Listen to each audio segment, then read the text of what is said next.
morning, good afternoon, good evening, depending on where you are in the world. My name is Shaun Tamane, the host of Politics with Shaun Tamane. Welcome to my channel.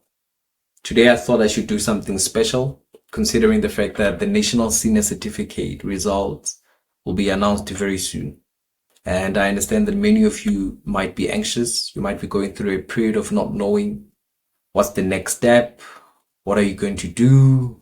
Are you going to take a gap year? There's so many questions that you also have in the back of your head. Did you perform well? Are you going to impress your parents? Are you going to impress your family?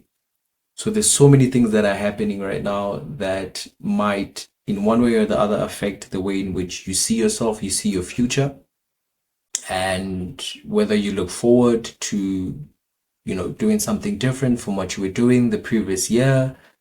So I understand the difficulty that comes with the period that you're in right now. And as your favorite uncle, I thought I should dedicate this particular offering where I will focus on what's next, finished with matric. And it will also find resonance with people who finished their matric in 2023, 2024. So let's get right to it.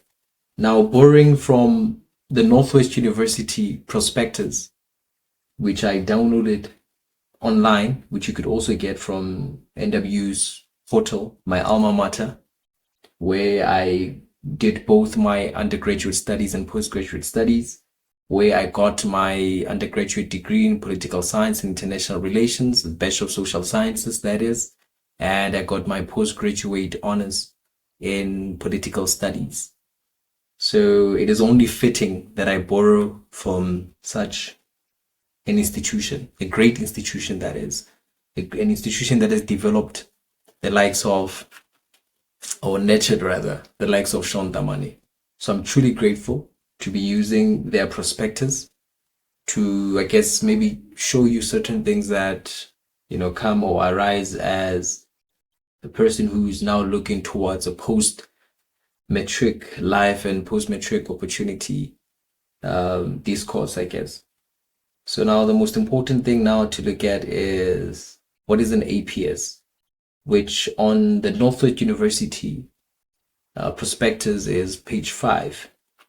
Now they explain here, your APS, admission point score, is one of the requirements you need to qualify for the program of your choice. Each program stipulates a specific APS. The higher your APS, the better your chances of being accepted into the program. The sum of a maximum of 6 subjects, excluding life orientation, are used to determine your APS, your admission point score.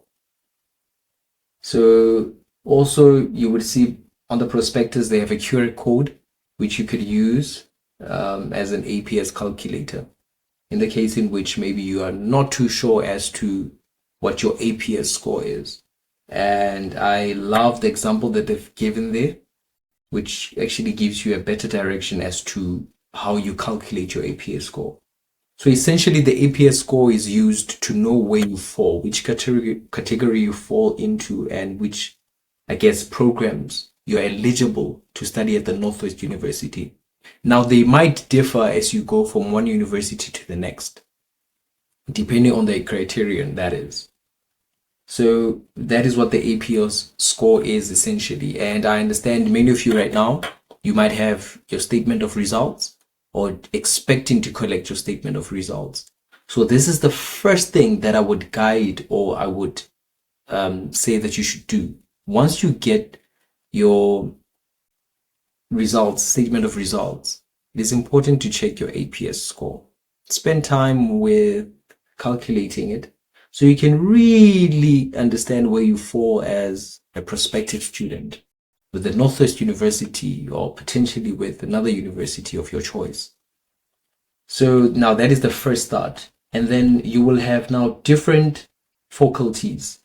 For instance, you could go to page 14 on the prospectus, the Northwest University prospectus, where it underlines the faculty of education. Now you would have various degrees there that you can undertake, with various APS scores. For instance, we have the Bachelor of Education in Foundation phase, grade R to grade 3. And it requires an APS of 26. So you would know after calculating the points that you have per subject, excluding life orientation, where you fall exactly, or which potential degrees you could do at the Northwest University. And also one thing to highlight is that there are also subject specific requirements. As you can see there, on the Bachelor of Education and Foundation phase, it says home language and first language, and first additional language rather, should be level 4. To register for in English as a home language, English as the first language, or level 5 is required. So now see, these are important aspects that you should look into as well once you want to partake this journey with the Northwest University.